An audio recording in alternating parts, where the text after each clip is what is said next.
सपा ने दलित नेताओं पर खेला बड़ा दांव। मुश्किल में बसपा और भाजपा। एमवाई समीकरण से हटकर क्यों अब अखिलेश की नजर है दलित वोट बैंक पर। सपा का उत्तर प्रदेश में जीत दिलाएगा मैनपुरी मॉडल। ये दलित नेता पार करेंगे सपा की नैया। बीजेपी के बाद अगर उत्तर प्रदेश में किसी भी पार्टी का जनाधार मौजूदा समय में है तो वह है समाजवादी पार्टी, और समाजवादी पार्टी ही बीजेपी को उत्तर प्रदेश में रोकने का मादा रखती है। वहीं अखिलेश यादव भी इस बात को बखूबी जानते हैं। यही वजह है कि राष्ट्रीय अधिवेशन के बाद पार्टी ने बीजेपी के खिलाफ बनाए गए प्लान पर काम भी शुरू कर दिया है। सपा यूपी में दलित वोट बैंक के सहारे चुनावी मैदान में साइकिल दौड़ाने की तैयारी कर रही है।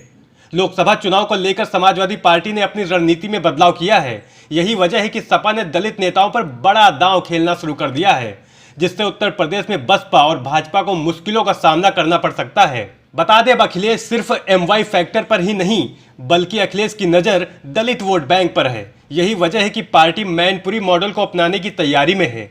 राष्ट्रीय कार्यकारिणी बैठक में जो तस्वीर दिखी उससे कहीं ना कहीं समाजवादी पार्टी की इस रणनीति की झलक साफ दिखती है।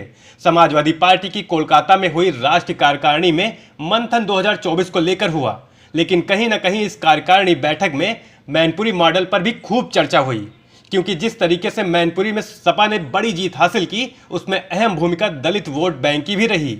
केवल मैनपुरी ही नहीं बल्कि खतौली में भी सपा गठबंधन को जीत मिली, उसमें भी दलित खास तौर से जाटव समाज की भूमिका अहम रही।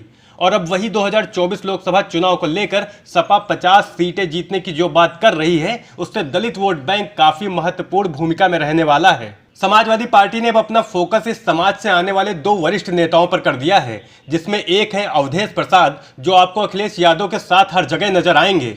वो पासी बिरादरी से आते हैं। तो दूसरे हैं वरिष्ठ नेता, केंद्र सरकार में मंत्री रहे रामजी लाल सुमन, जो जाटव समाज से आते हैं। अब पार्टी ने यह तय किया है कि इन्हें दलित फेस के तौर पर आगे रखा जाएगा, और इसकी शुरुआत भी कोलकाता में हुई।